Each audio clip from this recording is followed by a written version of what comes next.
Hello, all. Welcome to the Board of Selectmen meeting for December 15th, 2025. As a reminder, this meeting is being recorded. Thank you all for being here. I do want to just say this has been a sad weekend, and all of us, I just feel we just have to take a moment to ourselves. Okay. So first of all, Alva's being lousy at signing her name places. So hold on one second. Second page. Looks like me. Is it There, you? this one's there. Oh, maybe I Okay. gave her the wrong It's one. Annie's.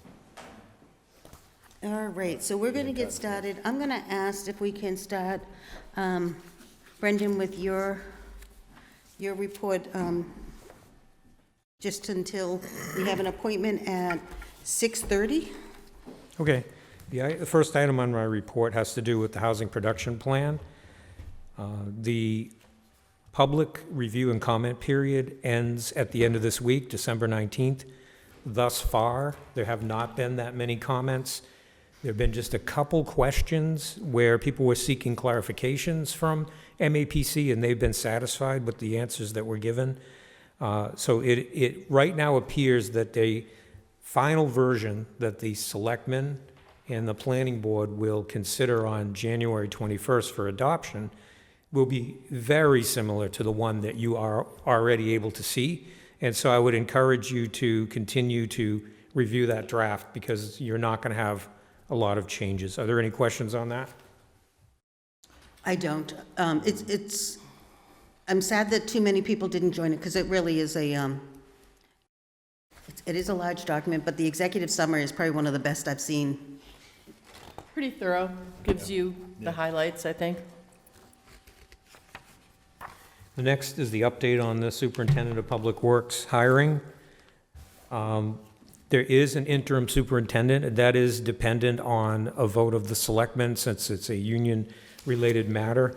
Is it the board's preference to discuss that in executive session later tonight before you decide on that?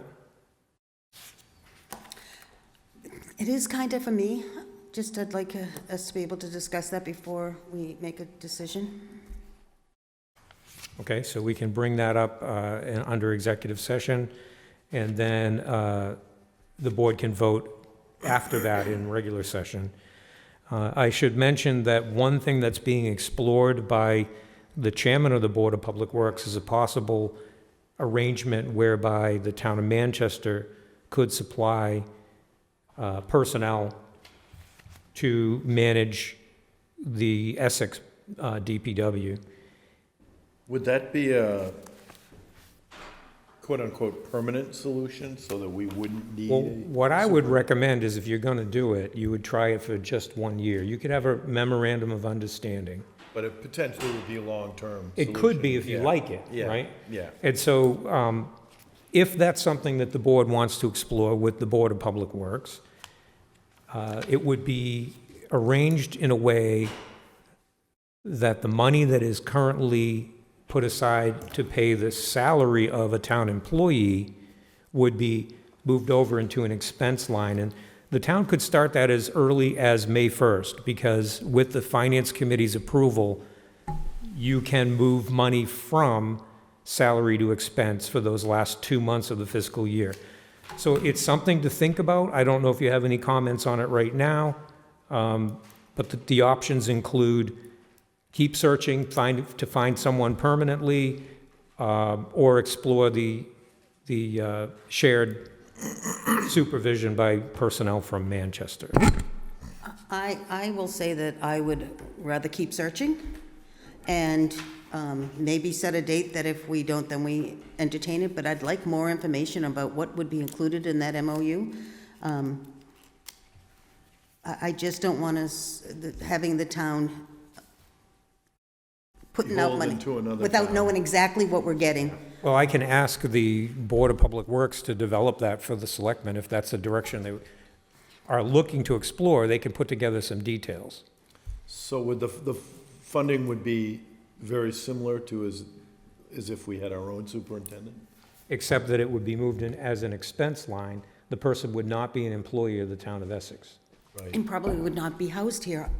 Well, I think except on that would be occasion, right? difficult. And that's what I'm trying to get at. What are we gonna get? I don't know. Are they gonna And stay in Manchester and once a month they come here, or once a Right. week? Right. so I can ask for more details. Well, yeah, I mean, can you map it out as a kind of a proof of concept, right? And then also, I'd love to see, okay, so at the end of a year or the end of 2 years, what would be the possibilities of choices beyond that point?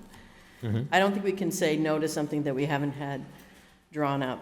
And potentially, we could use it in the interim while we're looking. Well, not until May 1st, unless you have a Right. special town meeting. But Right, but I mean, Yes. really You could do- dive into it for a year. for a year and 2 months, and it will be written in the MOU, or at least I would recommend, that it would be, this is trial basis, and if the town wants to go a different direction, Manchester would understand. So let me try to get more details for the board at an upcoming meeting. With respect to my goals for the upcoming calendar year, those are written in my report.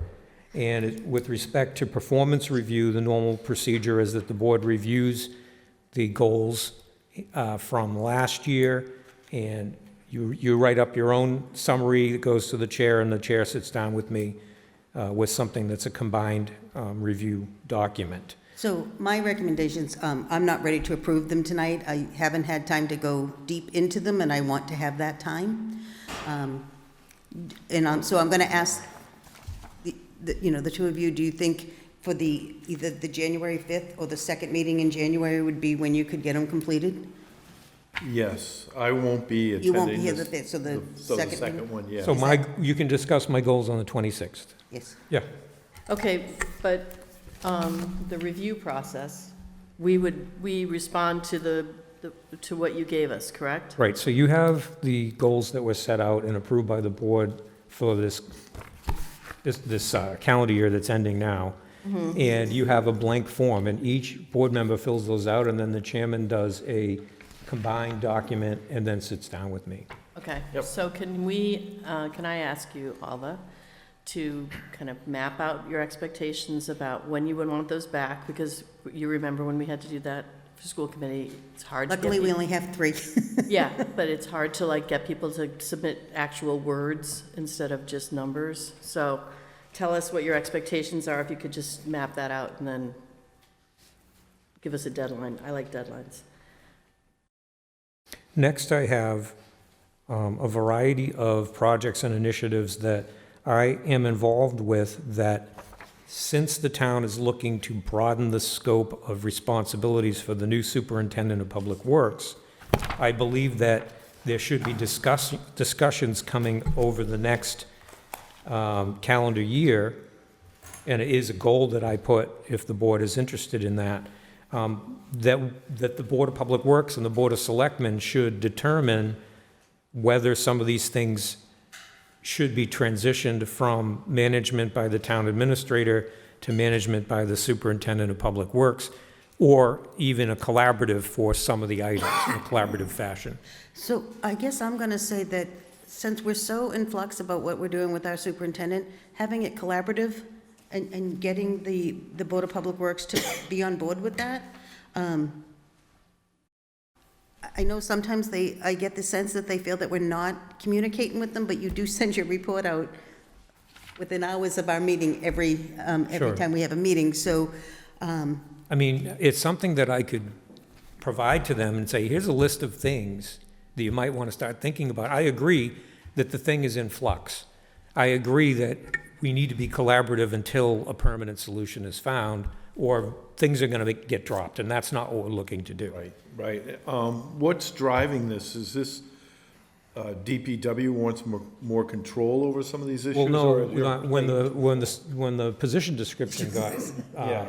revised, one of the things on there was facilities management, Right, which is, I do a lot of that. right, yeah, that one I totally understand.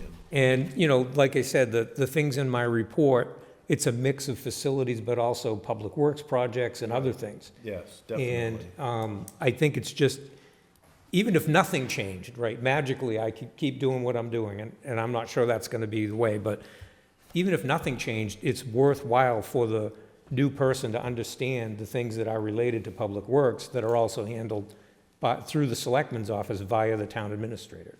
Definitely. Yeah. And so it's on there because it's a kind of a new beginning, a way to really address the package of things in a way that both boards understand and agree to. That's what I would say.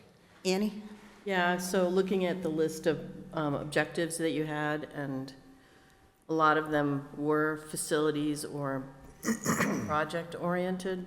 I would love for you to look at that and make a recommendation as to which should go to the DPW, and what things are you not able to do now because of your time constraints that you could do, that are, your time is absorbed by a lot of this stuff. Are there other goals that would be productive that you could do? So, and I've asked him that in the past, and what he says, well, I just do it. I said, I know you just do it, but we need to quantify what it is that you're doing, and should you be? And that's where I want to get it known, that what's out there. He may continue doing it, but I want it documented when you Sure. that you're spending time on it, so that it is out there, and, Yeah, and I can determine. You're not going to be here forever. right, Nope. that's what my hope is, that we have the next 5 years to transition things, and That's my plan. You have the next 5 years. Although Brendan does such a great job at all these, I hate to have him drop anything. I don't think anything is, I think this next year is going to be a discussion for where these things are going to end up. I'm not saying, okay, here's your list and I walk away. That's not going to work. It's not going to help the town. Yes.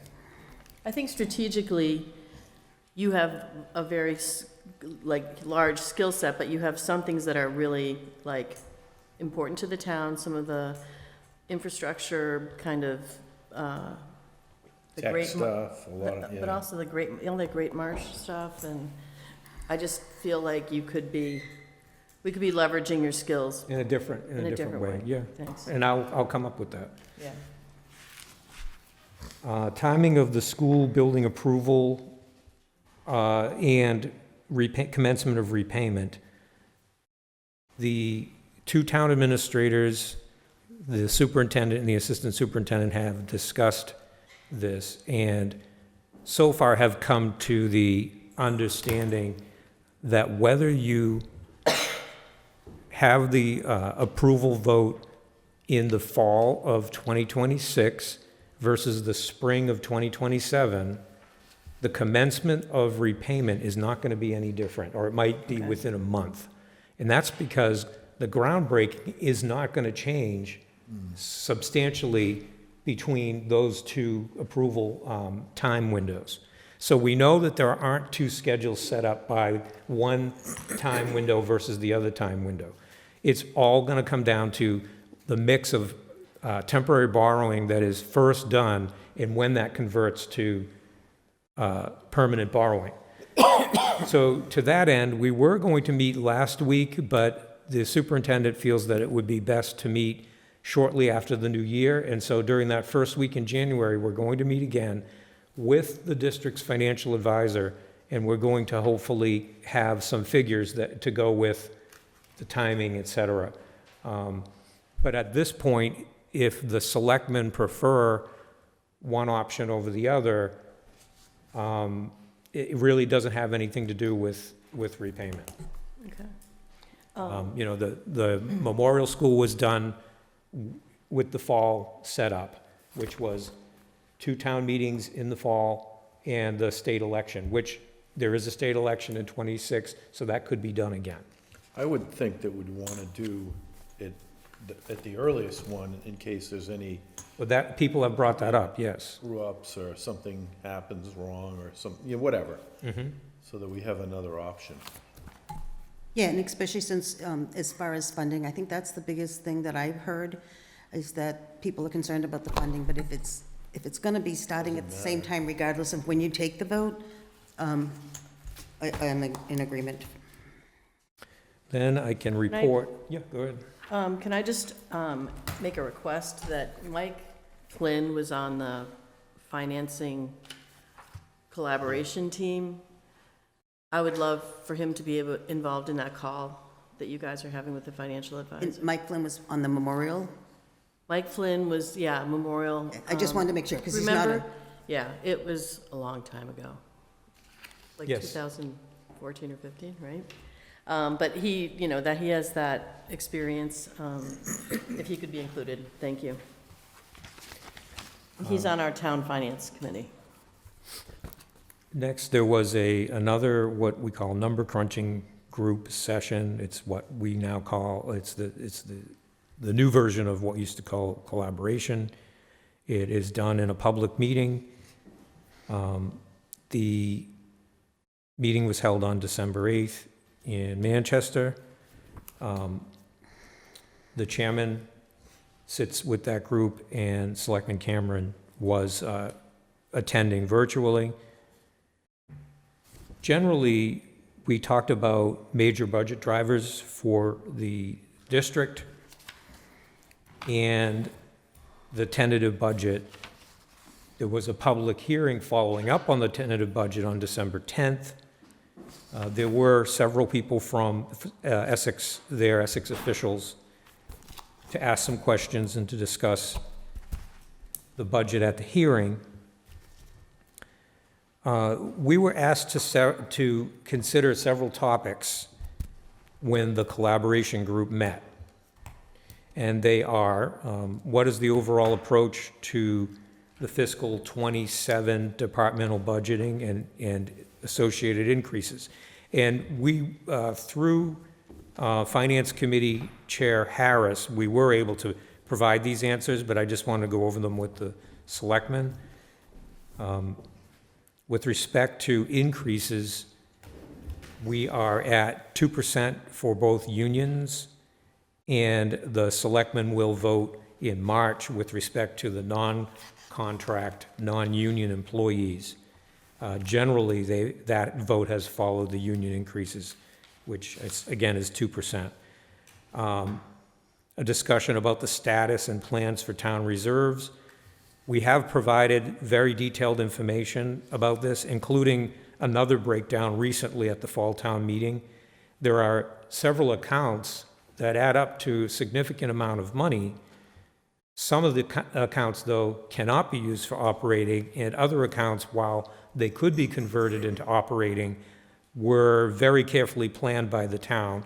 The Finance Committee has indicated that they're not interested in freeing up that money, which is generally for capital purposes, to convert it to one-time use in the operating budget, because that creates a structural deficit in the budget.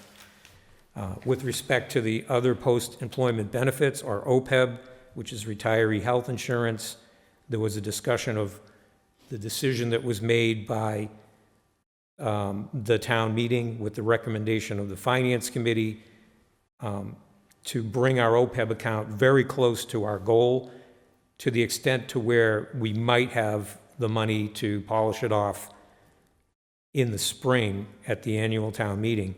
If that occurs, then we do not have to utilize money from our free cash like we do every fall to keep funding the OPEB. And the goal of it is to actually fund the town's contributions towards retiree health care through the interest that that fund makes. So we're very close to that. Question on whether or not each community anticipates the need for a Proposition 2.5 override. And at this point, at the increase figures that the district has put out in the tentative budget, both communities would need an override. Again, we did go over these answers, but they wanted the town officials to understand what their questions were. And, you know, if you have questions or you have anything else to fill in with respect to those topics. But that was the update on that one. Are there any other questions on that? Next, we have the tentative operating budget public hearing. To summarize that, and again, that was on December 10th. Presently, the increase to the operating budget for the school district overall is 7.39%. The increase generally to the amount, to the portion of the budget that's funded by apportionments is 7.94%. The apportionment to Essex would be 8.07%, and the apportionment to Manchester would be 7.86%.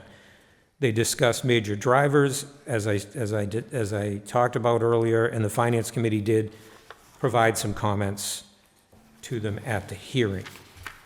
Any questions on that? I know that Ben had sent a couple of questions, and I talked to one of the school committee members who said she thought that his questions had been asked and answered. Is that true?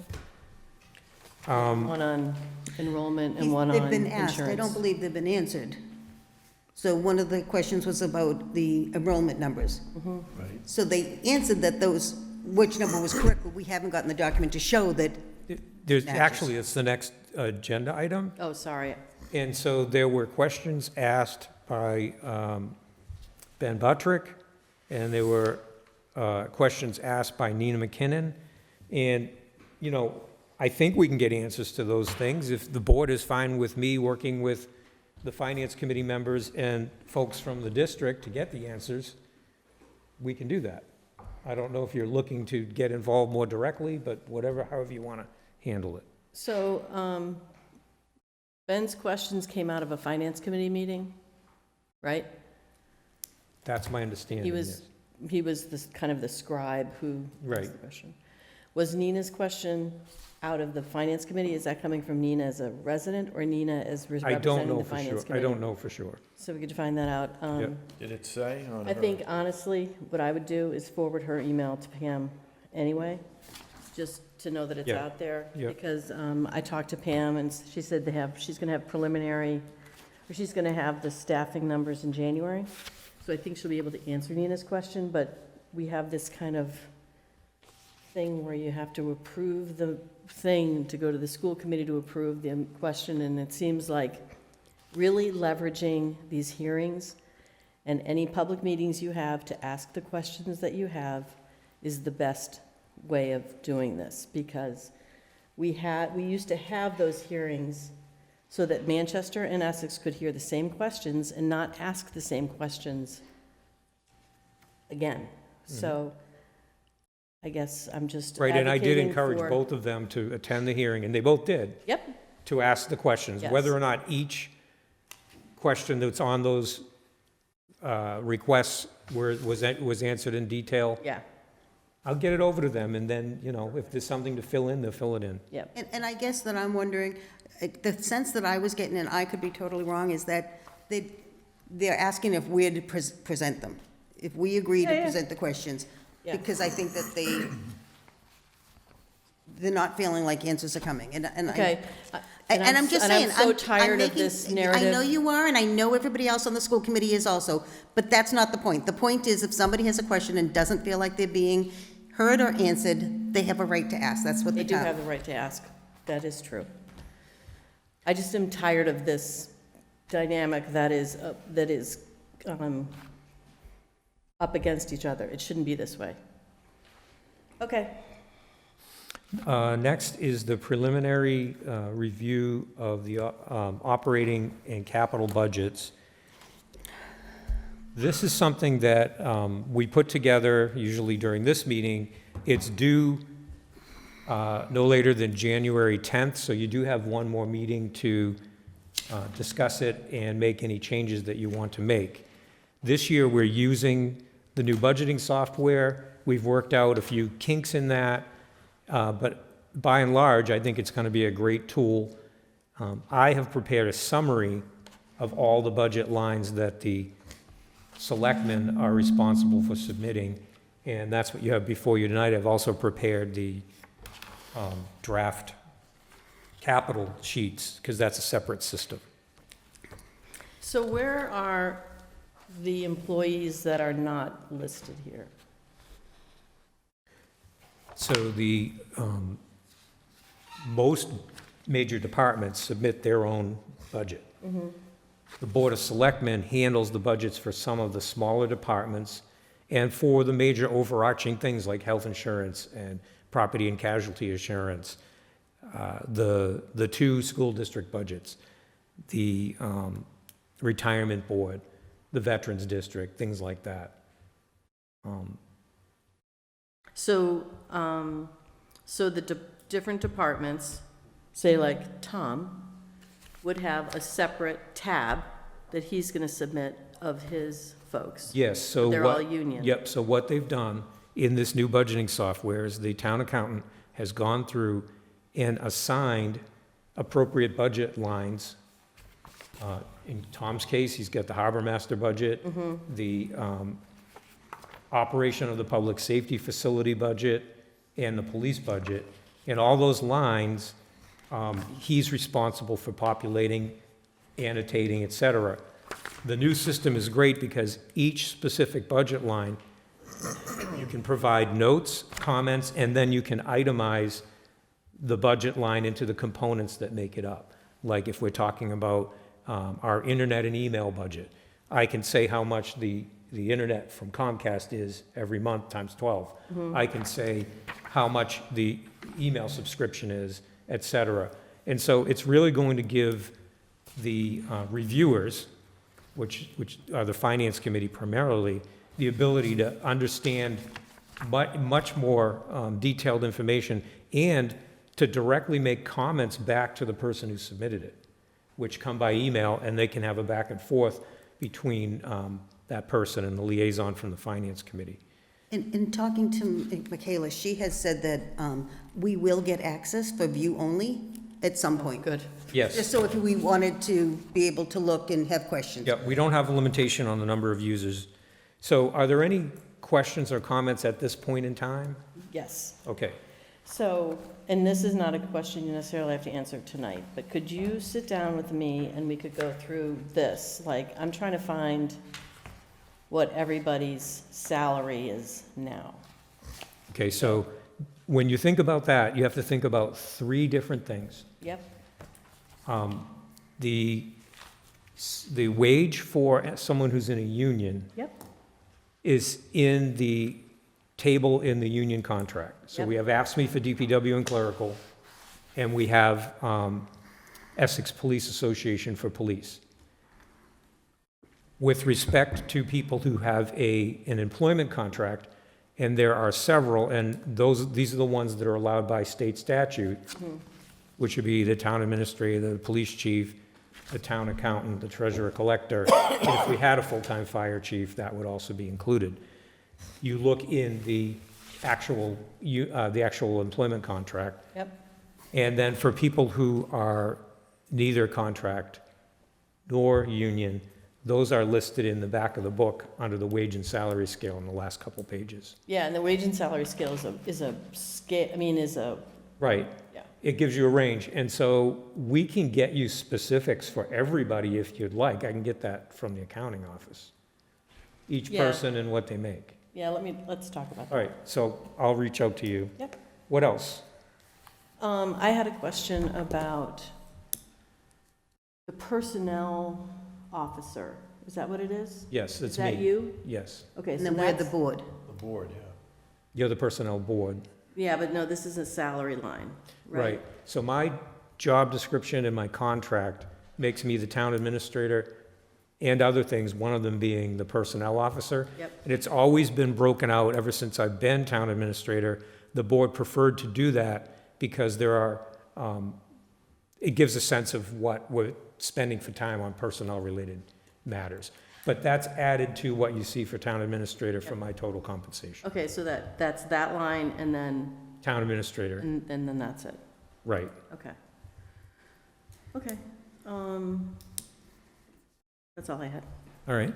If anyone has anything between now and when you're going to see it again on the 5th, let me know so I can answer your questions or Probably provide the more information. 24th, probably around noon. Early? Just quickly, because we have a 6:30, as far as his next item is the possible annual town meeting topics, do we have discussion, or should we? You don't even have to. Usually the first time that I bring you that, I just want to make it's sure to that we just get. put we it have on a- the table so you can start ruminating over it, right? Give us a break.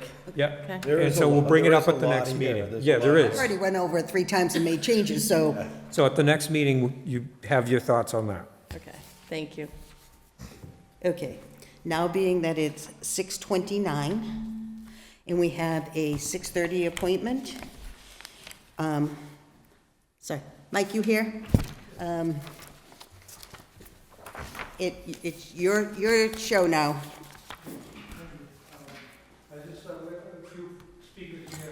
They can all go up to the podium with you. Remember, we've got 10 minutes,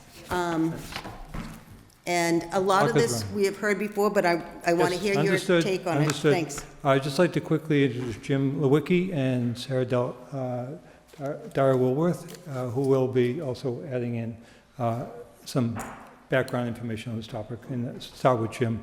Thanks. Okay, hi, Jim Lewicki, 35 Belcher Street, working with Mike Stroman and Sarah Woolworth Dyer on the Memorial Tennis Court project. So thanks for having us on the agenda. We want to talk about 3 things in the brief time we have tonight. One is the project charter that we've written on behalf of the town to try to describe the project and all its key elements. Mike wants to answer a few questions or comments that the Board of Public Works had, and then Sarah's going to give a brief summary of the citizen survey. So I'm going to talk about the project charter. I believe you've all received a copy. Has anyone not received a copy? No, we Okay, didn't. great. So I don't intend to go into any specific details about it because that'll take a while. It's a 4-page document with a fair amount of detail. But instead I wanted to speak to its value as a collaboration tool for us all, as well as to propose that we accept it, modify it going forward as needed, and work on it together to document the key requirements of the project. A little bit of background. Project charters can have various forms and intentions, but in all cases, they're really a foundational project management document created at the outset of a project to define the core elements and direction. Later on, a good project charter can serve to direct ongoing work. It can also help us to determine if the project work is creeping out of scope. So I can say this having 30 years of project management experience at Gillette, at Keurig, at Thermo Fisher Scientific, where I not only manage projects myself, but I manage project management departments and oversaw the work of many project managers who had many concurrent projects themselves. So projects can be adventures, but one thing that makes them a lot easier to manage is having a good project charter. So especially in the early stages, a charter identifies and characterizes the major aspects of the project sufficient for the team to decide, or a group like us, to decide if the project is worth going forward. So projects start with a fuzzy front end. The project charter can help to bring certain things into focus right away, and they help provide estimates for things coming down the road later. Approving the charter in its current draft format doesn't mean we approve execution of the project, of the tennis court project in this case. It means we simply agree on the core elements, such as what the requirements are, what the requirements are for the finished product are, what the costs should be, what the timing should be, and so forth. Those could be fleshed out.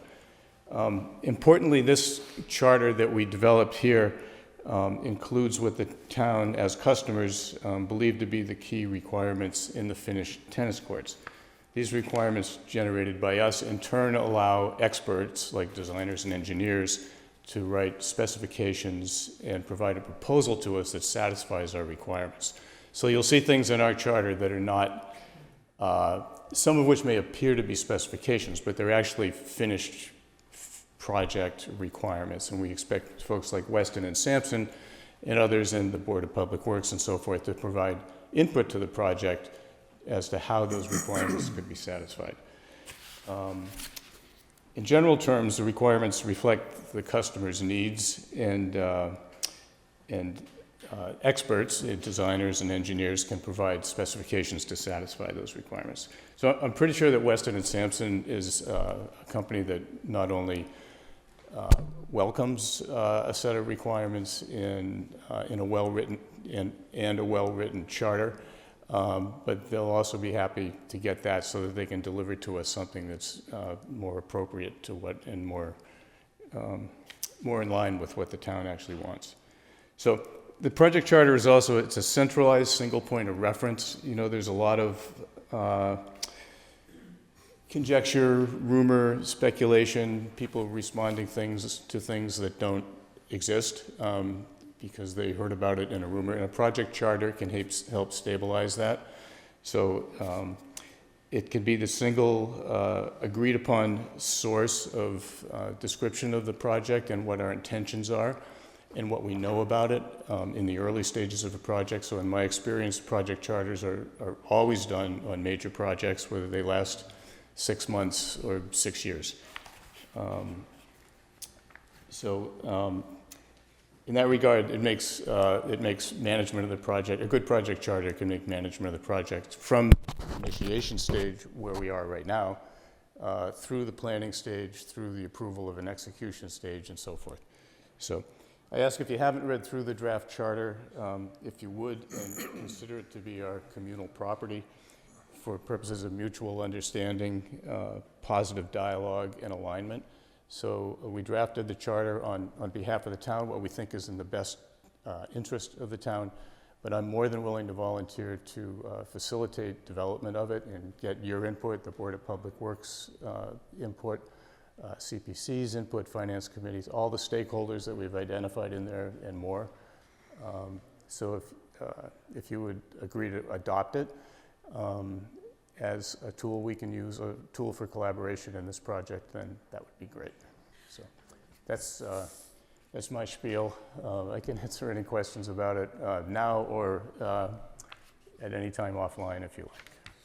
So I do feel like if we're adopting a project charter, that we're adopting a project charter, and I'm not sure that I feel comfortable adopting something that we don't have all the, we don't have everything. We don't know how we're going to get funding. We don't know how I know that That's we the have very some point. information from the DPW that concerns me.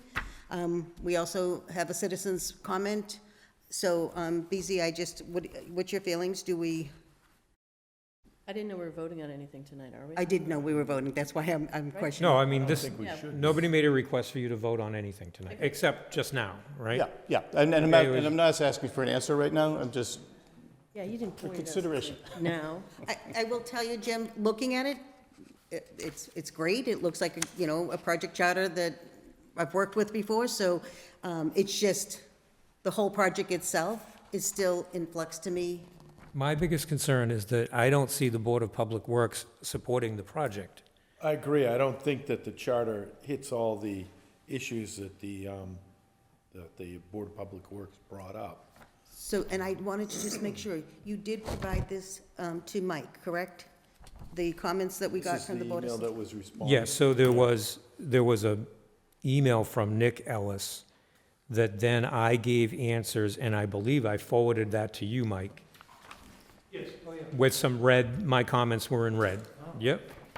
So I'll let Mike jump in. I'll just say one thing about the charter. It's a living document, and it's exactly whatever you as stakeholders on the Board of Selectmen would like to feed back to it, to include in it. I'd be happy to put that in and modify it. I have a revision date on the top of it, and for right now, I'm the keeper of the document of record, if you will. So let me know. I can input anything into it, and we can put it in there. We want to make everything visible to everybody, so if any stakeholder doesn't see what they want or they feel there's a risk, let's put it in there. So, Okay. I think that, thank you. since the property is under the control of the Board of Public Works, that they should first adopt the charter before it comes to us. And so that they're comfortable. They had a lot of questions that, as I said, weren't really answered in the charter as it exists now. So that needs to be vet it out first with them, and then go from there, I would think. Okay, Yeah, that's Thanks. good direction then. Okay, good. thanks, Jim. Also, I think that maybe the survey, I mean, what was it, 67 people? It's not a huge amount of people, but if you want to use that as some direction, one of the takeaways that I got, aside from people saying they would use it as it was, that By the way, that's Jim's 69 friends. No, I'm just kidding. there were quite a few comments on requesting pickleball. And so that maybe needs to be considered. So this specifically not mentioned in the charter, it's not on the table, it's not in the scope of requirements, it's not in the town's, on behalf of the town when I wrote it. It's not in the town's I intentions, understand, it's not in yeah. the scope of work. But it is something that, a can of worms, so to speak, that maybe you opened up, that us as the Board of Selectmen may need to consider. If anything goes forward with a court system, that we may want to include pickleball in it. So, I think it's really important to mention, and this was clearly mentioned at the beginning, that when the gift money came to the town, the discussion from the Board of Public Works was, yeah, we don't have a problem with you using that money to do a design. But they did not promise, in fact, they actually said, that doesn't mean that you're necessarily going to be able to build anything there. So I just want to say that again, because everyone went ahead knowing what was in the background. I feel like there are conversations I missed about this, and I think the charter looks great, and I'd love to have the DPW engage, but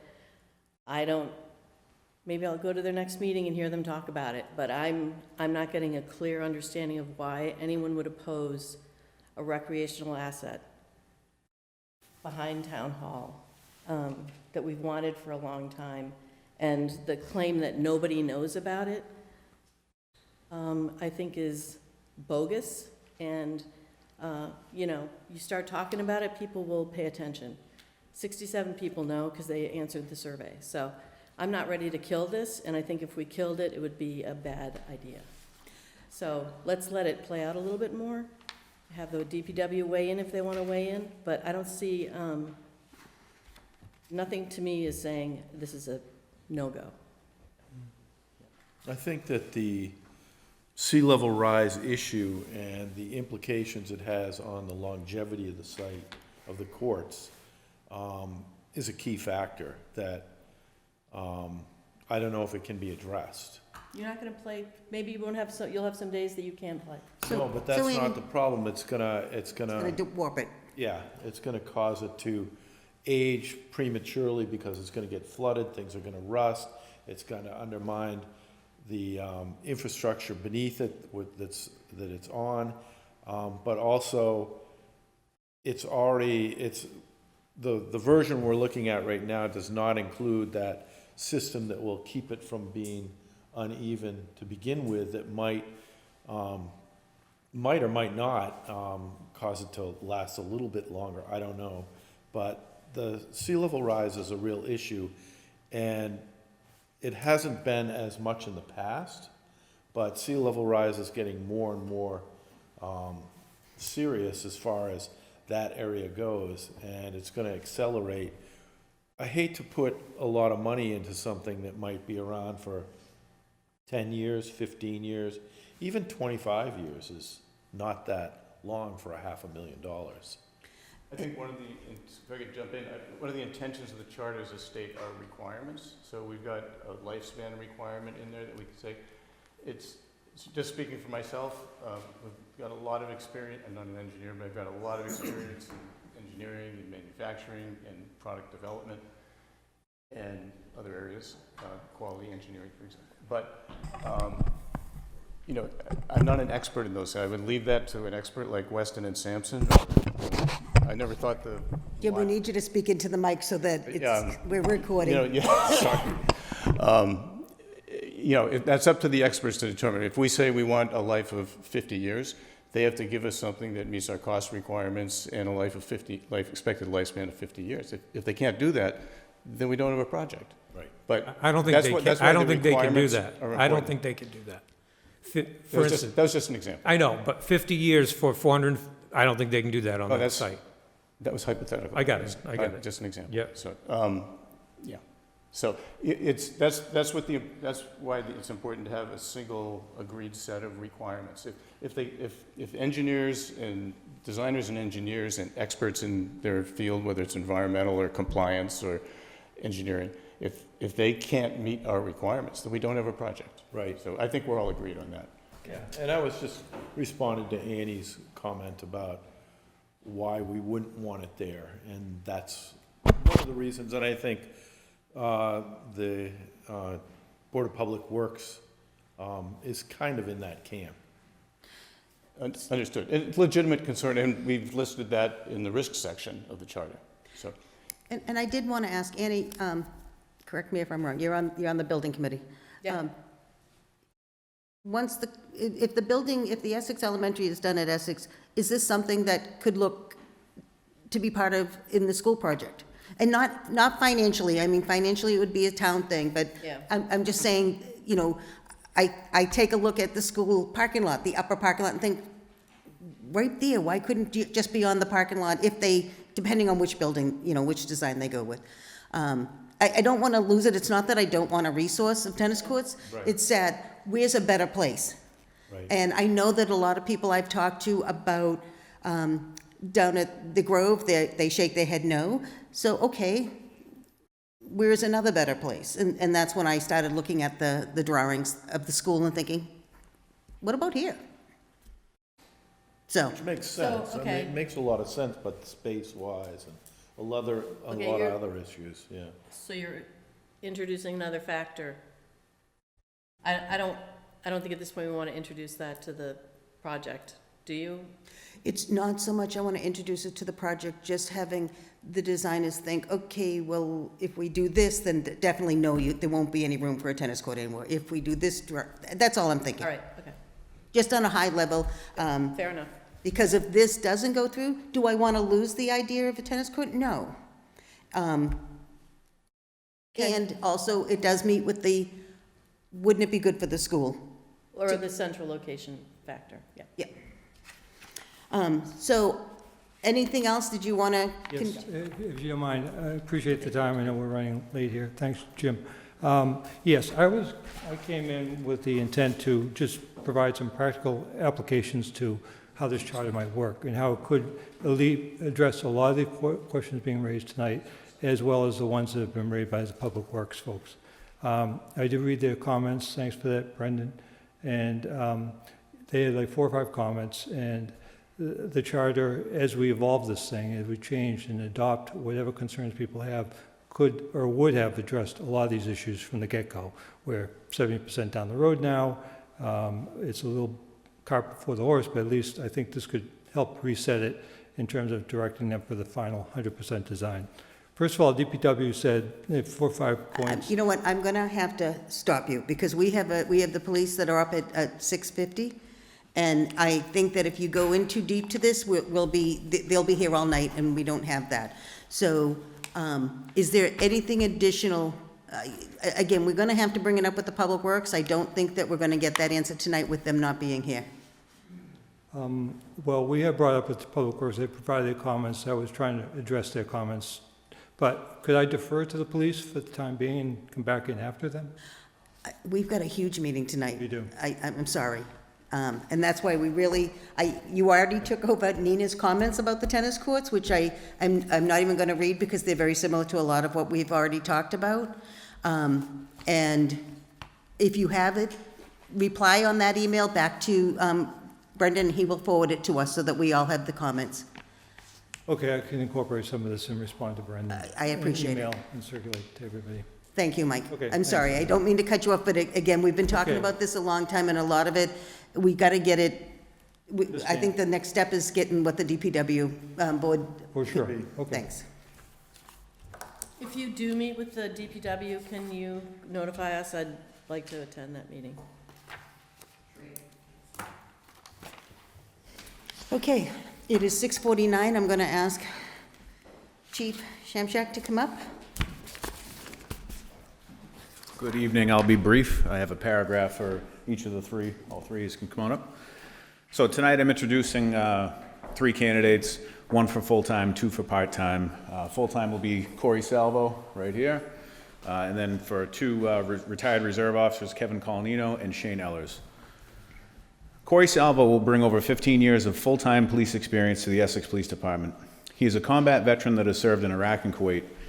He has a very impressive resume with multiple trainings and certifications. He began his career at the Amtrak Police Department and then worked as a patrolman in the city of Peabody for over 10 years, where he was assigned as a traffic unit officer and most notably as a canine handler, where he also served on NEMLEC and trained many canines in Middlesex and Essex County. Corey took an early retirement on the municipal side to pursue an opportunity in port security law enforcement at Massport Police, but living in Rowley, the commute into the city significantly cut into the work-life balance, and he is looking to get back into municipal policing closer to home. He has two young children and a wife who is an attorney. During the interview, Corey expressed intentions to immediately assist with firearms training and instruction, as well as fleet maintenance and management. I'm very excited to have him join the team if the board accepts my recommendation to hire him. He is fully post-certified and in good standing with Massport. Kevin Colanino is a retired Revere police lieutenant with a career spanning nearly 3 decades. He is currently working at Endicott College Police on the evening shifts and lives with his wife and children in Hamilton. Kevin and I talked and he was seeking additional work opportunities in retirement. He comes to us fully post-certified and is in good standing with his current department. Kevin was a shift commander in the city of Revere, dealing with many complex issues during the summer months down at Revere Beach. Kevin was excited to be able to have a part-time job right next door to where he lives, and if the board accepts my recommendation to hire him, I think he'll be a great fit as a retired officer that can patch some vacant shifts on the schedule. Shane Ellers is a retired Essex County Sheriff's Department captain. He lived in Essex for many years, and in the late 1990s and early 2000s, he was a reserve officer here in town under Chief Harrell. Shane was in charge of the canine program at the jail for many years and was always very instrumental in helping Essex PD during the regional lockup project when our old station was deemed non-compliant for prisoner processing and holding. Shane always knew the tough spots we were in, and he did his best as a shift commander to help us out. Shane is currently getting post-certified through Mass College of Pharmacy Police, where he will work per diem. Once he completes his in-service training and attains his post-certification, he can qualify with us and he will be eligible to work. He still has family in town, and I'm excited to have him work part-time if the board accepts the recommendation. Thank you. Okay, so I will entertain a motion to accept the recommendations of Corey Salvo, Kevin, I'm going to butcher this one, Colino, and Shane Ethan. And I'm going to recommend that the motion include, subject to the passage of drug and medical screen and any of the standard screening requirements of the Essex Police Department. So moved. Second? All those in favor? Aye. I just have a quick question for Kevin. You'll be leaving where are you now? You're at Endicott, then where you're working nights? Can you do both at once, be here and there? I can, yes, I'm not leaving the college. Okay, But all right. thank you, Good, thank you. thank you. I as well. Unanimous, thank you. You're all set? Thank you. Nice to meet you. Hi, nice to meet you. It's so good to see you. How are you? Yeah? I'll take the 2 copies. Oh, he is? They bring the original Congratulations. with them to the appointment. Great, thank you. Oh, that's nice. Yeah. Wow, that's great. Good to see you. See you again, yeah.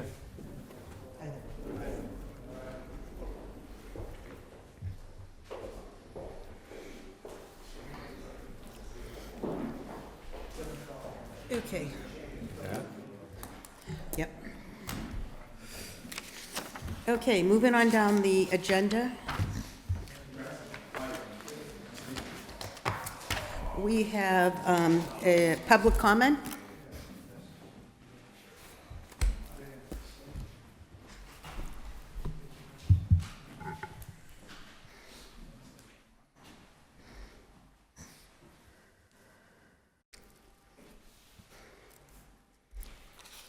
Ruth Perrine, 15 Lufkin Street. There are 3 items on this evening's agenda that I would like to comment on. First, regarding the police department staffing appointments, you've already heard from Police Chief Thomas Shamshak, who introduced 3 candidates whom you've appointed. 1 to a full-time position, and 2 to part-time positions. I would like to take this opportunity to thank Chief Shamshak for his hard work, perseverance, and dedication in recruiting qualified candidates to fill these roles. We all recognize that the position of police chief carries a great deal of responsibility and stress on its own. That stress is only amplified when staffing shortages require the department to rely heavily on overtime, placing additional strain on both personnel. This line is now on hold. This line is now off hold. This stress is only amplified when staffing shortages require the department to rely heavily on overtime, placing additional strain on both personnel and taxpayer resources. Successfully filling these positions is a testament to the professionalism of Chief Shamshak and the Essex Police Department as a whole. I would like to also extend my sincere appreciation to all members of the Essex Police Department. In a time when police reform and evolving expectations, we've seen many men and women leave law enforcement altogether. What was once simply protect and serve has increasingly required officers to take on the role of social workers as well. Despite these challenges, our officers continue to serve this community with commitment and professionalism, and for that, I thank them. Second, regarding the hiring of a Department of Public Works superintendent, this position is critically important to the town of Essex. Over many years, a significant amount of responsibility has fallen on the shoulders of our town administrator, Mr. Brendan Zubricki. Mr. Zubricki has served the town of Essex for more than 25 years, and he has been an exceptionally loyal, dedicated, and hardworking employee. I cannot say enough about his ability to manage an extraordinarily number of responsibilities seamlessly and effectively. As both the Board of Selectmen and the Finance Committee have discussed numerous times, the decision to increase the DPW superintendent's salary by approximately $35,000, bringing it to $160,000, was not made lightly. This increase was not about generosity, nor was it an indication that the prior salary was inadequate in theory. Rather, it was intended to attract a stronger, more qualified pool of candidates, specifically one with engineering expertise capable of managing the town's increasingly complex public works projects. Currently, many of these responsibilities have fallen on the town administrator, including oversight of the fuel depot project, addressing contaminated soil issues at the dump, engaging with Weston and Sampson for engineering and permitting of the related tennis courts, coordinating with the Board of Public Works on the superintendent hiring process, managing the public safety building projects, town hall projects, and Centennial Grove, coordinating the town bridge study, overseeing solid waste contract issues, managing asphalt removal at Centennial Grove, and addressing major infrastructure needs such as aging water mains, the water treatment plant, and the secondary treatment facility with Gloucester. Without an in-house engineer, the town has frequently had to rely on outside consulting firms to scope and manage these projects, resulting in additional costs to taxpayers. The goal of increasing the superintendent's salary was to reduce the reliance, alleviate the workload that's currently placed on the town administrator, and ensure that these projects are handled efficiently and professionally. I respectfully urge the Board of Selectmen to continue working closely with the Board of Public Works to identify and hire the most qualified candidate possible for this position, someone who can truly serve the long-term needs of the town of Essex. And lastly, regarding the 99-acre parcel on Southern Ave, several years ago, the Board of Selectmen and the Economic Development Committee undertook efforts to identify the owner of a 99-acre parcel on Southern Ave that's long been listed as owner unknown. Mr. Brian Burberry did commendable work attempting to trace ownership as far as possible. It now appears that those efforts have reached a dead end. I would like to ask the board to not simply stop here. If property taxes have not been paid on this parcel, does the town not have the right to pursue ownership through the tax title process? Should it not be the responsibility of the Registry of Deeds to prove ownership? Why would this parcel be treated differently than any other property in town for which the treasurer collector initiates the tax title proceedings? I respectfully request that the treasurer collector proceed through the standard tax title process and allow the registry of deeds to determine whether ownership can be established. If we follow that process for other properties, it seems reasonable to do so here as well. In closing, I would like to thank the Board of Selectmen for your continued hard work and dedication to our community. I know this job is not easy, and it is impossible to make everybody happy all the time. But when you care about the work, as I did during my time serving the town, it's meaningful to know that there are residents who truly appreciate your efforts. Thank you for your time and for your service. Thank you, Ruth. Can I respond to that? I had reached out, do you remember Joe Lucido? Who is it? About the DPW job. And what he did say is that there are the competitive salary is real. There are openings in Newburyport, I think he said in Danvers, and also elsewhere. So, it's a very competitive market. We need to be realistic about paying people what they're qualified to do. Hi, please come up to the podium. There's a sign-up sheet there. If you could please put your name and then state your name and your address, please. Sure thing. Ryan McSherra, 27 Martin Street. And I have a question about the municipal parking lot. Is now an appropriate time for that or later in the meeting? Yes. All right. Again, Ryan McSherra, 27 Martin Street. I'm also owner and operator of Red Barn Architecture. We're located at 8 to 10 Martin Street here in town. We have been parking a company vehicle in the municipal lot for some time now, and just recently started getting ticketed for that action. And so I brought it up to Chief Shamchak. I went down to the police office on Friday to find out why the policy had changed, and he recommended I come here to you guys to get some clarification on the issue.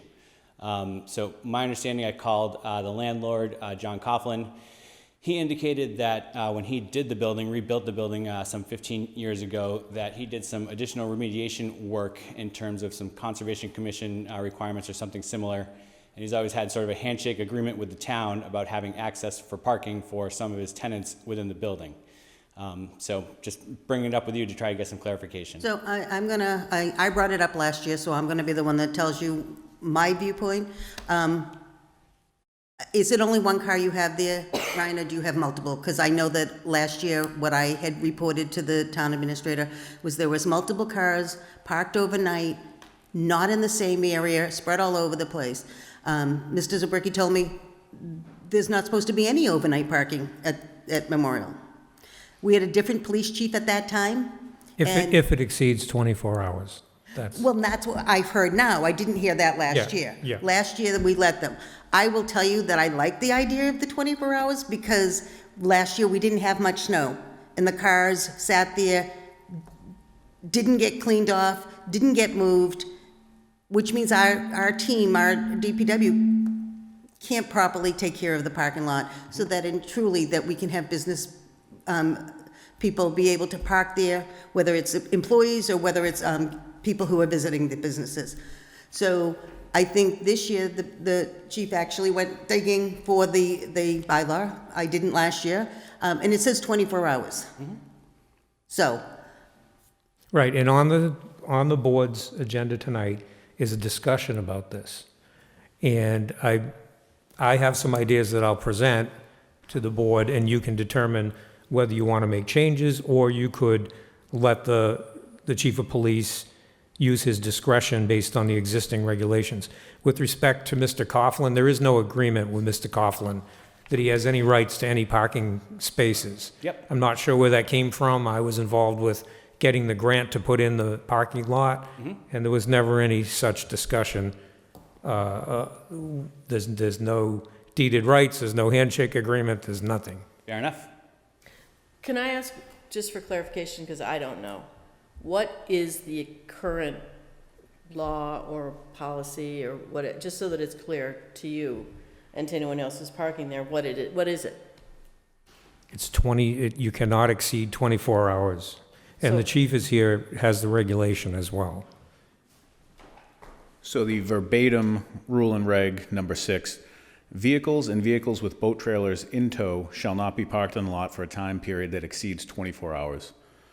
This rule shall be suspended in the case of a snow emergency, provided that the Department of Public Works has first cleared the lot of snow. So basically, as long as it's snowing or there's a snow emergency, we relax that 24-hour rule requirement. And is there a sign that says this? Posted on the lot, I'm not sure. No, because that was the thing last year. Right. And there was, like I said, last year when I first made my concern to Brendan, it was because there was cars there was at least 6 of them that were in different spots, which means our plows couldn't get and do all of the spaces properly. And there's several businesses, I think, that use the lot, so, I mean, it would be good to have signage that reflects what the law is. Is it 24 hours in a space or 24 hours in the lot? We go by the single space, as long as it's moved, you know, if it was a company Move to vehicle, another he space, yeah. leaves at 9 AM, comes back, he parks in the next spot over, he's in compliance. It's the ones that, then last year it was vehicles that were there, you know, weeks, months, not moving, unregistered vehicles, so our attention has been brought to the multitude of violations down there, and that's why there's a lot more enforcement. And the 24 hours was written into the regulations originally, because if you didn't say that, then you would have people parking vehicles there for 6 days, 10 days, a few months Yeah. at convenience, and that doesn't really serve the needs of the town with respect to the transient parking situation. Yeah, okay. Do you want to go into that item now? Because we have everybody here, Yeah. including the chief. Sure. Where is that? Because I don't, It's under other business on page 2. Let's see. No, actually, I was going to set it up for the next meeting. The chief and I were talking this sorry. morning. Okay. Do we do I was that, gonna, or- I was gonna put it on the agenda because some people might want to be present for it. To the extent that we've answered a question tonight, because it was brought up at public comment, that's one thing. But I think, Pam, I gave you today for the next meeting, that's why I'm confused, an item for the next agenda. Can we put it under other items that could not reasonably be addressed, or no? As long as you also bring it up at the next meeting, yes. can you make a request that somebody put a sign up there to say what it is so that this doesn't happen anymore? Yeah, and here's what I think could happen. In the time between now and when the board officially decides what to do, if tickets come in, since there is some confusion over it, and the town clerk is in agreement, I've spoken with her, she can say, until we get whatever the selectmen say, oh, fine, I will, take this ticket off. Yeah. Thank you. So I think we have a way to deal with it, and then you have a way to talk about it officially at the next meeting. Good. Thank you. Thank you. Thank you. What about public comment online? Is there any? Is there any public comment online? Janet or Jody? I don't, doesn't look right.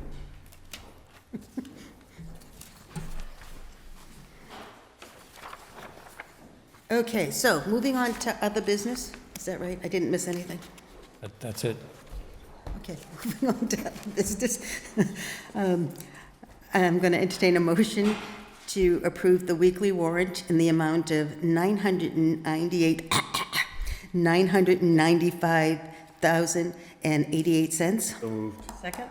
All those in favor? Aye. That's good marketing there. Doesn't say a million. No. I am going to entertain a motion to approve the minutes for the Board of Selectmen's December 1st, 2025 open meeting. So moved. Second? All those in favor? Okay. I am going to, we have 2 votes, one for the Three vote to votes. hold the annual town meeting on Monday, May 4th, 2026, at 6:45 at the Essex Elementary School. So moved. Second? All those in favor? Aye. And then we have a vote to open the warrant for the annual town meeting and accept articles for inclusion in the warrant until 3 p.m. on Thursday, February 26, 2026. So moved. Second? I have a question about that. Okay? Yes. Why does it seem like that time period is further away from town meeting than the last one was? Because it's smaller. We're only dealing with free cash and, you know, Oh, you mean the fall town Time meeting? between, it seems like there, The time between fall, Annual and fall? ending for inclusion and the fall town meeting? yeah, it seemed like it was a shorter. It's always been shorter. Oh, the annual- fall town meeting is always shorter than the annual? The Why is time that? period Yeah. between, because it's less formal. The annual town meeting has to be printed up in a book. There's more requirements. Oh, I And see. so, and we like to have the articles in hand, then it has to go through town council review, and you sign it within 30 days of that, because you signed it at the second meeting of March. It's the the schedule numbers we've are always the ones used. that are still fluid right up until. Yeah, yeah, okay. So they are different. You could, next time around for fall, if you want to make it different, can do that No, no, too. no, I mean, it just seems excessively long, but it doesn't matter, okay. All those in favor? Aye. Aye. Vote to accept reports for the annual town meeting until noon Thursday, January 29th, 2026. Annual town report. Sorry, annual Yeah. town report until noon on Thursday, January 29th, 2026. So moved. Second. Wrong glasses on. This next one talks about various. Want to vote to approve that? Oh, sorry. All those in favor? Aye. Aye. Next one talks about items to outfit the fire department tanker. We They- did not get that list, right? Well, they thought that there were going to be several items that were over $5,000, because at $5,000 and less, they can do it as a department. And they have determined that the only item that on its own is going to be over 5,000 is this radio system. Yeah. And so that one is coming to you, but they told me today that they don't have other items that are above that. Are there a lot of non-$5,000 items? Yes, small things, So yes. what does it come up to? Well, the purchase of the truck was $590, so 600,000. The town meeting vote was $650. And so about half of that 50 is going to be eaten up with this approval. The Okay. rest of it are odds and ends, Okay. including, no, because this includes customization, I believe, of the truck. Upfit and mounting allowance, yeah, it does. So there'll be about $30,000 hose, all kinds of different Yeah, things that have yeah, to go in the yep. truck. Yep. Okay, so I make a motion, entertain a motion to approve the various items to outfit the new fire truck. What's the radio system? That's it. Okay. For the radio system, which is at a cost of over $5,000. What is the total? $22,615.80. So moved. Second? All those in favor? Aye. Aye. So we don't need to vote on the other items? You don't, because the department can, under the procurement bylaw, if a particular five. category is under 5. And it's in their budget. Yeah, No. it's the remainder of the capital Portion, okay. appropriation. Thank you. Okay, so this next item is to discuss whether to continue the deed research concerning a large parcel of owner unknown parcel off of Southern Ave. So there was just a public comment on this, and we have learned, and this is what was said to us in the beginning, when we asked if town council could potentially help us by doing the research. They asked the property firm that they work with about it. And the property firm said, well, it's going to be at least $100,000, and at the end of that process, we're not even sure that we can deliver you something that's ready for the next step. We have looked at, Chairman Ingaharo asked me to look into it when Mr. Barbary recently said that he's no longer interested in continuing because he's hit too many roadblocks. So does that not constitute due diligence so that we could go to It tax is not. title? It is So you have a specific legal opinion. Yeah. I can tell you more generally that it is not. Okay. Extensive deed research would still be required in order to actually mount a successful tax title taking of the property. So we're no further along. Go ahead, Annie. So it seems like there's stages here, right? There's we don't know who owns this, but there's tax dollars due stage, right? So we could The owner unknown parcel, I believe, has been taken out of circulation as far as tax dollars being due. Right, but I thought that there was a process where you could start, I'm so sorry that I'm, Double Mike's there. Yeah, move one of them away. You don't need to. no, it's okay. That there's one part of it that could just be about the starting to accrue a tax debt. Is that, so that seems like a phase of this, right? Starting to try to just start. If you found who, But you can't do it without having a person to do it. right, whether it's a tax debt or a tax taking, if you don't have the person, you can do neither. And the reason why this is kind of like something that I'm really, I don't want to say passionate, because I'm not a passionate person, but it's 99, it's over 99 acres. And it's adjacent to other parcels of land that are already owned by town. And I've been kind of like could National Grid use it to build a electric grid to help Cape Ann? And then we get paid type of thing. Or could we use it for a solar farm? Is there, some people have said, what about, housing? I said, you know what, it's so far out, it's not really, to me, viable for housing. So that's why, that's just 99 acres of lost tax revenue. And, that's, And we might want to keep it as open space, I'm not sure. and what we the may open want space to, if not the whole thing, maybe portions of it that are already adjacent to open. Which it's Like already gonna be if it's owner unknown. It's gonna remain undeveloped, which is, Again, we don't get tax money That's on what I'm conservation. saying. That's my Right. concern. Yeah. Yeah, so several years ago, the quote was over $100,000, or at least $100,000. It's going to be more now, and no lawyer is ever going to guarantee you that they're going to be able to deliver what you want, especially in this arena. And I just don't understand, Ruth brought up the registry of deeds. I don't know the processing. I just know that if we're not getting tax money and it is our property, why can't we go after it? Why are we? Because the tax title process requires you to take extensive efforts to find Even the if it's owner. been 75 years since we've had taxes on it. Yes. There are court cases on it. Yes, town council gave you an opinion. Town council understands all the background facts and said, that doesn't matter. You have not done extensive research. That's what you need to do. The other salient point I thought for me was, you cannot take land without it being for a public purpose. You can't do eminent domain. There are Eminent two domain, ways yeah. to do it. Yeah. You cannot do eminent domain. You can do tax title and flip it to somewhere else, as we did with Southern Avenue, okay? But in either one of those, eminent domain or tax title, you have to do the same extensive 100,000 deed research. plus. Yes. Right. So is that a priority, right? I guess that's the question for me. Is the $100,000 Honestly, a priority for us? To me, it is a priority. The school's budget is not going down. We want to continue to be who we are. Well, here's a piece of land what's 100,000 at this point? We're not getting anything on it. where is this in conjunction to the cell signaling and the MAC and all that? Is the MAC this little cutout here? I don't know where the cell signaling property is there. This is Southern. Atwater Ave is where the MAC Right. is, right? It's right Yeah, there. oh, okay.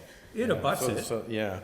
And And I- it abuts, Substance- we own the highway. property, the town owns property that connects to this parcel that actually abuts the highway. Yeah, That we actually do own. Right. Those skinny lots right Right. there, some of them.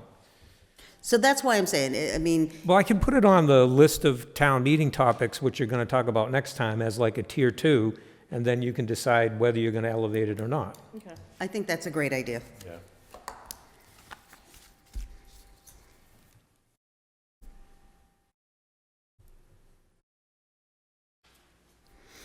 Okay, so no vote on that. So the next one is discussion on the questions the finance committee. Which you already talked about. Okay. I'm gonna work with them directly.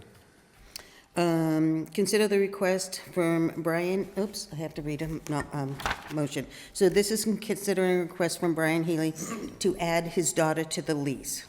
So the motion that I will entertain is, I will entertain a motion to approve a written request for Claire Marie Healy to to the leasehold for 134 Canomo Point, map 108, lot 63, and further, that nothing in this approval is intended to convey or imply any right, title, or interest in the subject property or any portion thereof to the parties being added that was not held by those already by lease Brian Healy.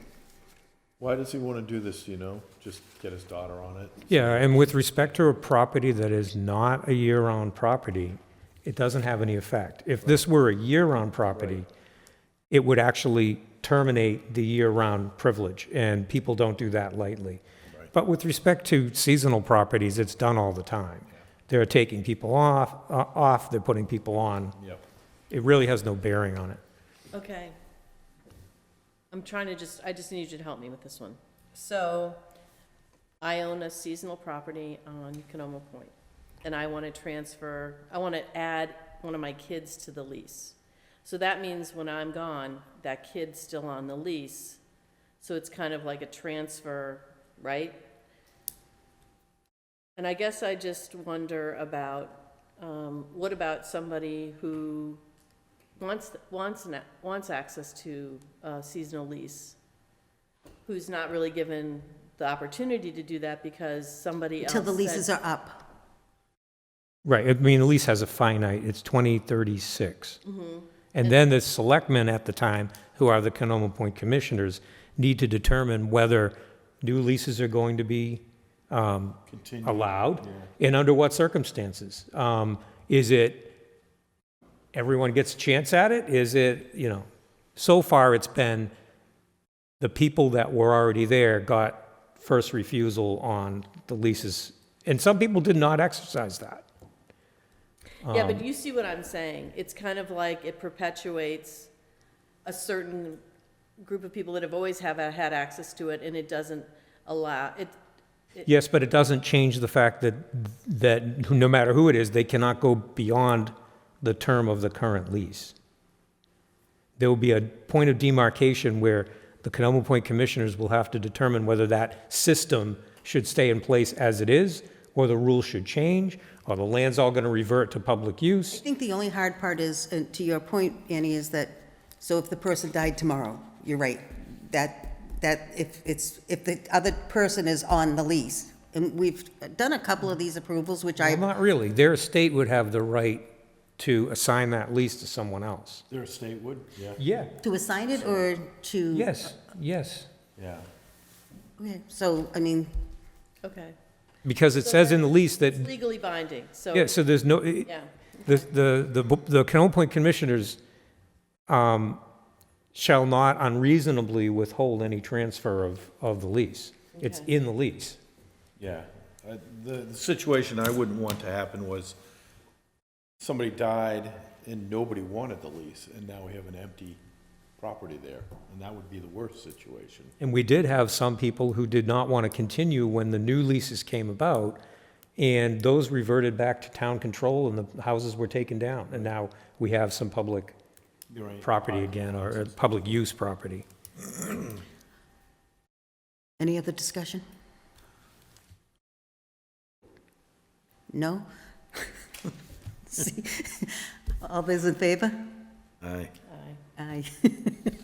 I do think that I'd like to know more about the 2036 lease, because I know I'm going to come across as a flaming liberal, but there, people who would like to have access to our community traditionally were left out of that access, right? They were not considered. And so,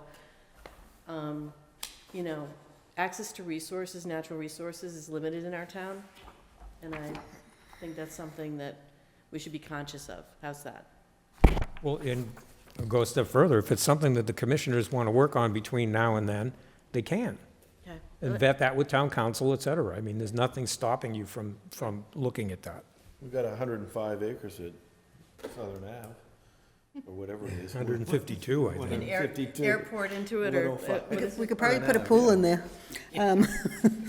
Okay, next item on the agenda is to consider the offer from Kurt Wilhelm to be named the historian on a volunteer basis. So moved? Yeah, I mean, I want to have a discussion. yeah, does he agree to all of these duties? He wrote that. Oh, he wrote it, okay. Yeah, Okay, Okay. I'm pretty sure Then I- Google AI wrote Does that. he agree to it? You wrote them? yeah, he agrees it. He agrees to You it. wrote them? Google AI had the exact same wording, so Oh. I'm pretty sure he did exactly what Elva would do.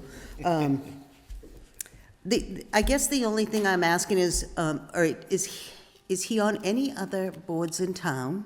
Not anymore. Okay. And then as far as, I know some people that call it the hysterical society, and I'm just, is this, having somebody who's a historian going to cause more angst for somebody who owns a historical property? No, because he has zero authority. Okay. If the Historical Commission is researching something, he is probably the last remaining person with a full breadth of understanding about the history of Essex. Jim Witham was one of those people. Yep. Dana Story was one of those people. Okay, we know who they are. And I think it would be a wonderful opportunity because he is a wealth of knowledge. And he's written on it. Would he have access to town computer, copier, stuff like that, for just basic? For incidentals, yeah. I mean, we could do that, but I don't even think he's asking for that, Right. you know? But he might, when Yeah. when he gets into something. Yeah. where he But needs did to he make tell you copies of it. why he, I mean, except for the fact that he's probably looking Yeah, for he something did. to do? He did. He wants to provide that backdrop for the town, that part of the fabric of the town. And he is the person that knows. And we should take advantage. I think so. Okay. Can I tell you something that would be nice, is for him to do, just come and visit us and talk to us about kind of like, I think that I know the value, but I think it's important for people who are listening or may watch the recording. You want to have him in January before you decide, or? No, I'm happy to decide it today. I'm just saying that. Yeah, I'll invite him in. It's important to understand the value of history, and this history is unique, and we invest considerably in archives and things like that, so And I think he would actually really like to do that, I so. think it'd be kind of fun. That might be the scary part. Even if it's like, We can give him 10 minutes. well, but you could do like a lunch and learn kind of thing at 5:30, right before a meeting or something. I think it would be really interesting, and I'd love to hear it, and I'm sure that the Shipbuilding Museum would appreciate.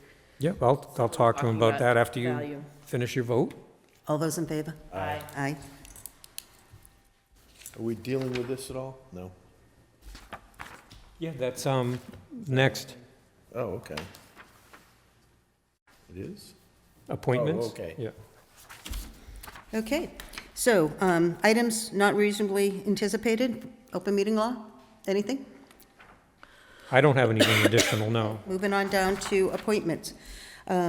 We have for the Council on Aging, definitely not going to say her name properly, Pamela Liaperdos. Liaperdos? Priapidos. I make a motion to accept her appointment for a partial 3-year term ending June 30, 2026. Can I ask, second, but can I ask a question? You can? We said on appointments, we wanted to have kind of some did I miss a document? We got a, Oh, and I think it's in your drive, no? yeah. And she lives in town, and I talked to Kurt, she actually attended their last meeting to get a feel for it. great, Um, and so they The recommended it. things that I appreciate is that the board was aware of it, because again, that was something that hit us at one time, and that she took the initiative. Okay, thank you. So all those in favor? Aye.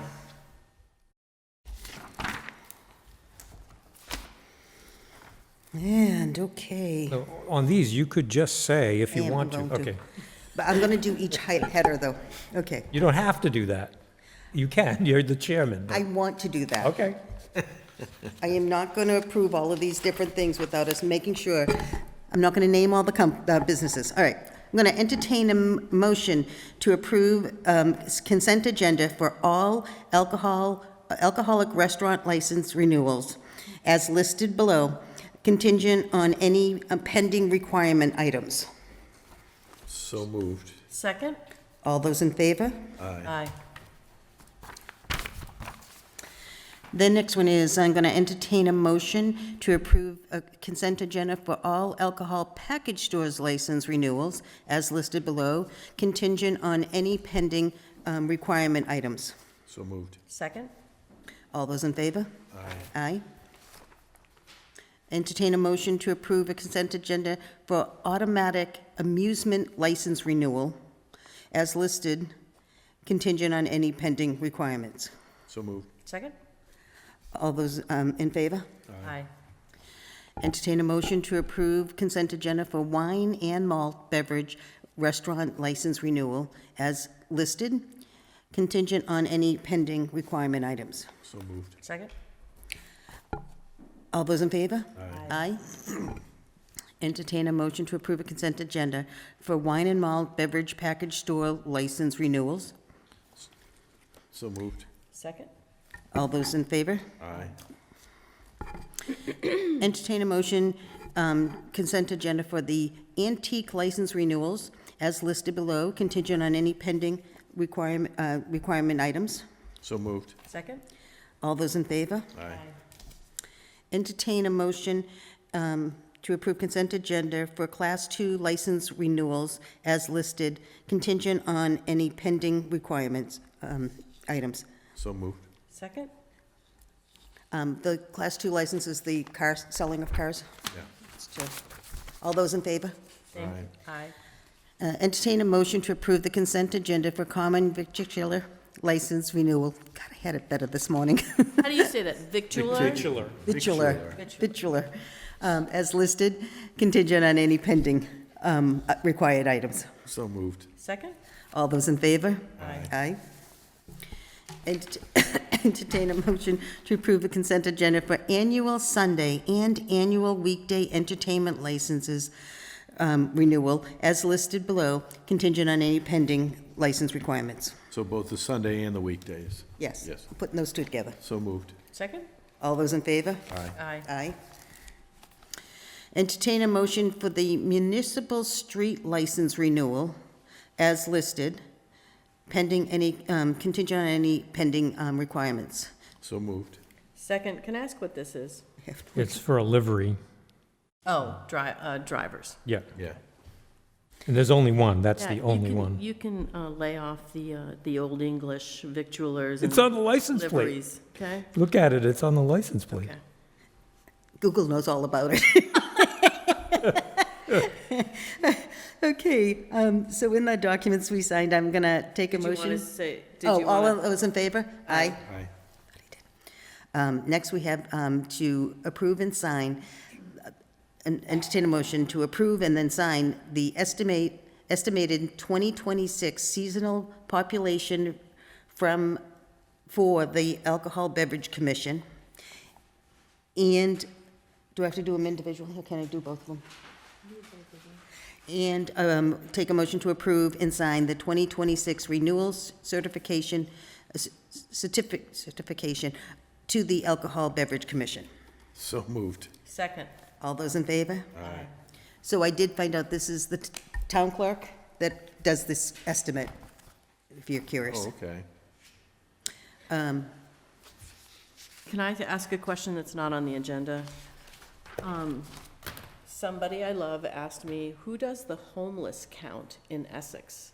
And I said, I don't know if there are any. And she's, There isn't anyone doing a homeless count in Essex. so there's no, okay. I know they do it annually in the state. And They do, and I think it's the North Shore Home Consortium, I believe, helps head that up, but there's never actually been one in the town of Essex.